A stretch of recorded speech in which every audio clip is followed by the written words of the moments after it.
Syria की बशर अल असद सरकार पर अल-कायदा और आईएसआईएस के आतंकियों ने हमला कर दिया और सीरिया में हालात बहुत ज्यादा अब बिगड़ चुके हैं। एचटीएस नाम की इस गुट ने अलेप्पो पर कब्जा कर लिया है और हमा शहर में मारकाट बची हुई है। इस बीच विदेशी मीडिया में यह खबर आई कि पुतिन ने तो असद को बचाने के लिए एचटीएस चीफ जुलानी को ही मार गिराया है।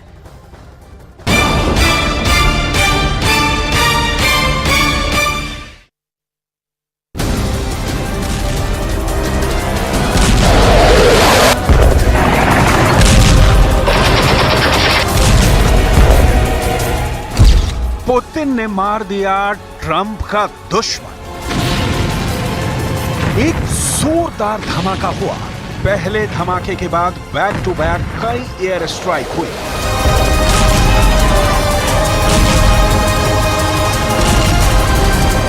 धमाके इतने जबरदस्त थे कि धरती हिल गई। ऐसा लगा कि भूकंप आ गया। आसपास के लोग अपने घरों को छोड़कर भाग खड़े हुए। पूरे इलाके में अफरा तफरी मच गई।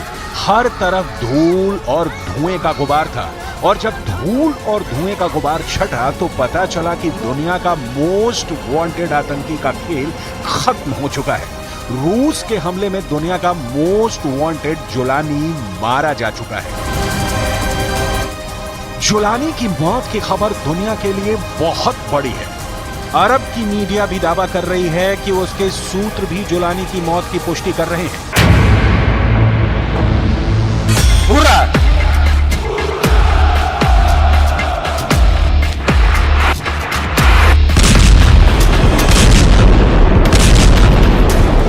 वहीं रूसी समाचार एजेंसियों के मुताबिक रूस के रक्षा मंत्रालय ने कहा है कि उसकी वायुसेना ने असद सरकार के समर्थन में सीरियाई विद्रोहियों पर हमले किए हैं। जुलानी की मौत पर अभी तक कोई आधिकारिक पुष्टि नहीं हुई है। $1 करोड़ का इनामी था जुलानी। अमेरिका का मोस्ट वांटेड था जुलानी। पुतिन ने मार दिया ट्रंप का दुश्मन।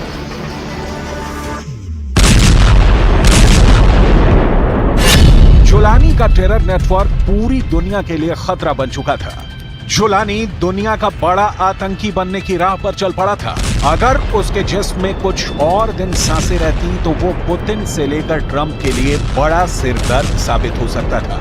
लेकिन जुलानी अपने टेरर नेटवर्क के जाल में पूरी दुनिया को उलझा पाता।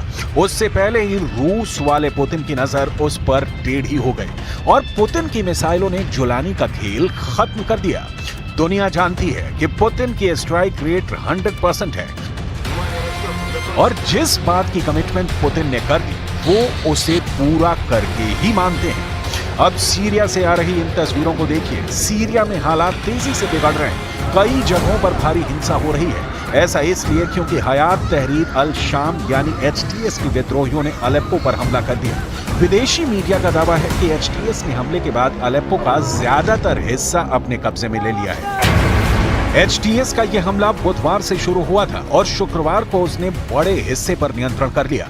इस हमले में अब तक 300 से ज्यादा लोगों की जान जा चुकी है। एचटीएस के मौजूदा हमले ने सीरियाई गृह युद्ध में भी नया मोड़ लाते हुए सीरिया के राष्ट्रपति बशर अल असद के सामने बड़ी चुनौती खड़ी कर दी है। जबकि ईरान की अगुवाई वाले एक शक्तिशाली इराकी गुट ने सीरियाई राष्ट्रपति बशर अल असद को अपना समर्थन दे दिया है। सीरिया के कई शहरों में विद्रोहियों ने बड़े पैमाने पर सेना पर हमले शुरू कर दिए हैं। एचटीएस सिर्फ अलेप्पो नहीं बल्कि सीरिया में कई जगहों पर काबिज हो चुका है।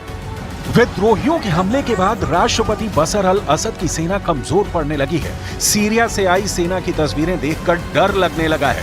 सीरियाई सेना ने कई जगहों पर अपनी पोस्ट को छोड़ दिया है और वो या तो पीछे हट गई है या फिर वहां से सैनिकों ने भागना ही उचित समझा।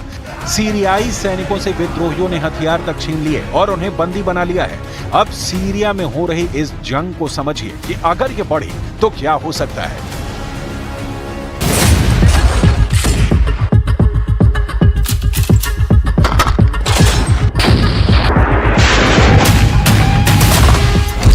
ये ऐसा युद्ध होने जा रहा है जिसमें रूस तो कूद ही चुका है, ईरान भी कूदेगा, तुर्की के विद्रोही लड़ ही रहे हैं, अरब देश भी खुद ब खुद खींचे चले आएंगे।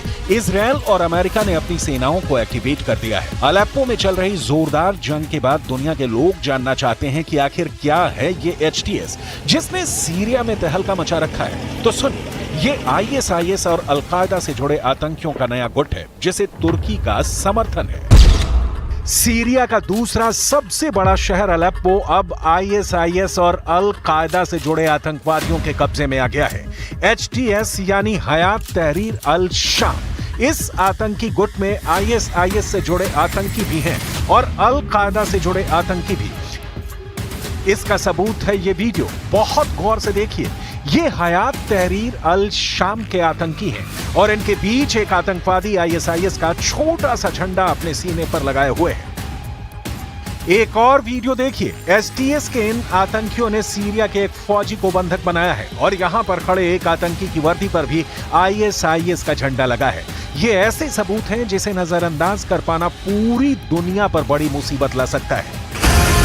आतंकवादी संगठन HTS का प्रमुख अबू मोहम्मद अल जोलानी है जिसके मारे जाने की खबर है। हयात तहरीर अल शाम में 15,000 से ज्यादा आतंकवादी हैं। इस आतंकवादी संगठन को तुर्की से ज्यादा मदद मिलती रही है, यानी तुर्की के एर्दोआन हैं जो HTS की ताकत बने हुए हैं। कहा जा रहा है कि नाटो के सदस्य देश तुर्की ने सीरिया के अंदर रूस पर हमला बोल दिया है क्योंकि अलेप्पो में रूस के कई सैनिकों के मारे जाने की रिपोर्ट है। क्या नाटो ने सीरिया के अंदर रूस पर सबसे बड़ा हमला बोल दिया है? पुतिन क्या करेंगे? अर्दोआन क्या करेंगे? क्या ये युद्ध बढ़ा तो नाटो और रूस की डायरेक्ट जंग होगी? इस वक्त सबकी नजर अर्दोआन पर है क्योंकि तुर्की के राष्ट्रपति को ही इस बार सीरिया में हुए उलटफेर का मास्टरमाइंड कहा जा रहा है।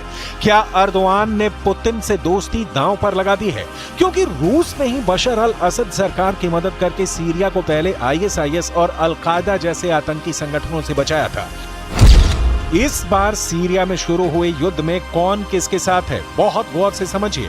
HTS यानी हयात तहरीर अल शाम को तुर्की से समर्थन है, तो दूसरी तरफ सीरिया में बशर अल असद की सरकार को ईरान का समर्थन है, रूस का समर्थन है।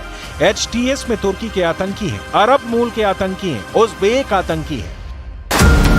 पुतिन फिर एक्टिव हो गए हैं। सीरिया के अलेप्पो शहर को HTS या कहें कि अल-कायदा और ISIS के आतंकियों से आजाद कराने का युद्ध शुरू हो चुका है। रूस ने उनके ठिकानों पर बमबारी शुरू कर दी है। सीरिया की एयरफोर्स के साथ मिलकर रूस के फाइटर जेट लगातार अलेप्पो में ऐसे अड्डों पर बमबारी कर रहे हैं जहां पर HTS के आतंकियों का कब्जा है। इन धमाकों को देखकर गाजा और बेरूत की बमबारी याद आती है, लेकिन यहाँ पर रूस के टारगेट पर वो आतंकवादी हैं जो बशर अल असद की सरकार के दुश्मन हैं और जो ISIS और अल-कायदा से जुड़े हुए हैं। Это необходимый для урегулирования. Это два. И, конечно, для выхода на траекторию урегулирования, конечно, нужно решать проблему первопричин этого конфликта. सीरिया में 2011 में शुरू हुए युद्ध में 2015 में रूस की एंट्री हुई थी और 2016 में रूस ने अलेप्पो को आतंकवादियों से आजाद करा लिया था। 8 साल बाद 2024 में क्या हुआ कि अलेप्पो फिर से अल-कायदा और ISIS से जुड़े आतंकियों के कब्जे में आ गया। सीरिया में अल-कायदा के आतंकी अमेरिका में बनी anti tank missile BGM-2 fire कर रहे हैं। ये ऐसा युद्ध है जो एंटी टैंक मिसाइल से शुरू होकर बैलिस्टिक मिसाइल वाला हमला भी देखेगा। इसकी पूरी गारंटी नजर आ रही है। आतंकी गुट HTS यानी हयात तहरीर अल शाम को सीरिया का कैंसर माना गया है और ये एक बार फिर तुर्की की तरफ से आ रही मदद के बलबूते सीरिया को युद्ध में झोंक रहा है। अलेप्पो की सड़कों से आ रहे वीडियो सीरिया में दहशत पैदा कर रहे हैं कि क्या फिर से इस अरब देश में ISIS वाला दौर लौटने वाला है। सीरिया के नक्शे पर देखिए, यहां है अलेप्पो, यहां से तुर्की के बॉर्डर की दूरी है 50 किलोमीटर। अलेप्पो के पश्चिम में है इदलिब शहर, यह भी अलेप्पो से करीब 50 किलोमीटर है। यहां पर तुर्की समर्थित HTS आतंकवादियों का कब्जा रहा है। इदलिब एक बफर जोन बना जहां रूस और तुर्की के समझौते के बाद सीरिया की फोर्स दूर रही, लेकिन इस बफर जोन में नवंबर में ही इजरायल ने एक बड़ी एयर स्ट्राइक की जिससे सीरिया की सेना कमजोर पड़ गई। सीरिया को मिले झटके के बाद अब नवंबर के आखिर में आतंकी गुट HTS ने अलेप्पो पर हमला किया और इस शहर पर कब्जा कर लिया। अब हयात तहरीर अल शाम ने एक वीडियो जारी करके कहा है कि अलेप्पो के बाद उसका अगला टारगेट हमा शहर होगा, जो अलेप्पो से 120 किलोमीटर दक्षिण में है। 2016 के बाद सीरिया में बशर अल असद की सरकार के खिलाफ ये सबसे बड़ा हमला है। इस शहर में असद सरकार की हर निशानी को मिटाने की शुरुआत भी कर दी गई है। ऐसी बड़ी बड़ी मूर्तियां तोड़ी जा रही हैं जो बताती हैं कि सीरिया में इस शहर पर असद सरकार की हुकूमत है। 到叙利亚中部荒漠，从而避开伊德里布，路程增加了1倍。我们现在行驶在叙利亚哈马省没有人烟的荒漠当中，那这条的路的路况并不好，但是现在这条路是唯一一条连接大马士革和阿勒颇之间的道路。那这条路上现在没有多少车辆，为数不多的车辆是叙利亚政府军从大马士革。 इस वक्त अलेप्पो और आसपास बहुत ही भयानक जंग चल रही है। इस शहर से हजारों लोग भागने को मजबूर हो गए हैं क्योंकि वो 10 साल पहले ISIS और अल-कायदा से जुड़े आतंकियों का दौर देख चुके हैं। Road, as you can see, is like it has large swathes of desert. There are no places to rest. It's a very long road. No people crossing. It's rarely used recently, actually. But we didn't have any other choice. If you want to keep us. HTS सिर्फ एक नया नाम है। इससे पहले इस आतंकी गुट को नुसरा फ्रंट और जबहात अल नुसरा के नाम से जाना जाता रहा है। आतंकवादी संगठन HTS का मौजूदा प्रमुख अबू मोहम्मद अल जुलानी अल कायदा का कुख्यात आतंकी रहा है, लेकिन बाद में उसने HTS में शामिल होकर असद सरकार के खिलाफ लड़ाई शुरू कर दी। इस बीच HTS के सरगना जुलानी की मौत की खबर ने HTS की कमर तोड़ने का काम किया है। अगर जुलानी की मौत कंफर्म हो जाती है तो बशर अल असद सरकार के लिए ये बड़ी राहत होगी।